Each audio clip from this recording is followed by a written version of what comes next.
Nagkaubusan naman ng supply ng diesel sa ilang gasolinahan.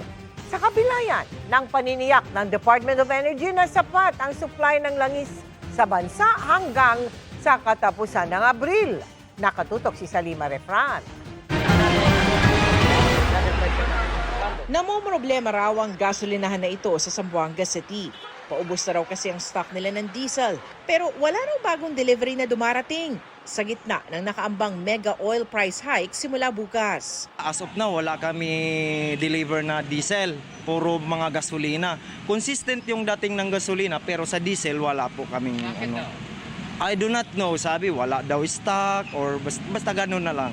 So kung yung naibebenta namin, yung mga previous na pa namin, order. So halos paubos na por eso pataas yung diesel natin. Ang gasolinahan naman na ito sa Commonwealth Avenue sa Quezon City, kahapon pa raw naubos ang supply ng regular diesel. Ang meron silang supply, premium diesel na 73 pesos per liter. Nung nakarang araw pa, marami na pong nagkarga kasi yung stock namin naubos na po. Bali may premium diesel pa naman kami, yun nga lang medyo paubos na rin. Kasi yung iba, no choice naman, kinakarga na rin. Opo. Kailan daw po magkakaroon ng stock? Wala pang abiso sir kung kailan yung stock na darating. Sa isang gasolinahan sa Fairview, 0 ang nakalagay sa signage ng presyo ng diesel. Kahapon pa raw ng tanghali na wala ng supply. Marami pong nagpapakarga po. Mga trucks, mga PUV, mga jeep. Sinasabihan na lang po namin sila na wala po. Wala na pong supply, wala ng diesel. Kailan daw po magkakaroon ng stock? Hindi ko po masabi sir kung kailan po sir. Sa gitna ng mga ulat na may mga gasolinahan nang nawala ng supply ng gasolina, pagtitiyak ni Energy Secretary Sharon Garin, may supply ang bansa ng langis hanggang sa katapusan ng Abril. We have enough supply until the end of April.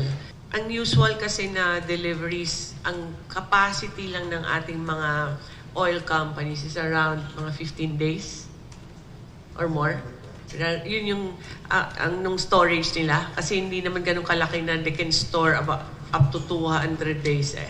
So may required sila na 15 days pero ang capacity nila siguro 40, ano? And that's the only, so they have to replenish every 40 days, let's say. So we have more than enough time to order the next batch. Dagdag ni Garin, madaragdagan pa ang supply na ito. Fortunately, the companies now have secured enough for about 50 days, I think, no? Since last week, so that's 40 days more.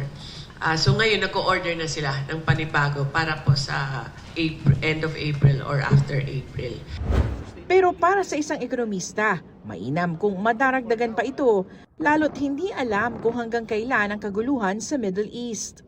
Well, that's good, but ang safe talaga sana is 90 days as a rule. General rule sana, no? A country must have at least 90 days worth of oil reserves sana. There's a lot of uncertainty here. And yung uncertainty na yan, has to do with how long mangyayari itong kaguluhang to. Nagbabala rin si Professor Peña Reyes na hindi lang ang presyo ng gasolina ang tataas dahil meron itong epekto sa presyo ng mga bilihin gaya ng transportasyon, pagkain at iba pa. Sana daw wag itong mauwi sa stagflation o pinaghalong epekto ng stagnation at inflation o yung pagbagal ng paglago ng ekonomiya na sinabayan pa ng mabilis na pagtaas ng presyo ng mga bilihin at mga serbisyo. Kaya kailangan raw balansehin ng gobyerno ang pag-agapay sa krisis sa petrolyo habang tinitiyak na hindi nalulugmok ang mga nangangailangan. Tulad ng hindi muna pagtataas ng interest rates at pagbibigay ayuda sa mga sektor na lubos na nangangailangan nito. Temporary targeted relief for the affected sectors, no? So transport vouchers sa mga PUV drivers, okay? Targeted cash transfers for the poorest households. Ayaw natin mangyari, no, na mag-ease up pa tayo, pwedeng maging inflationary yan. But if we tighten too much, that could also choke economic growth. So it's a delicate balancing act. Para sa GMA Integrated News, Salima Refran, nakatutok 24 oras.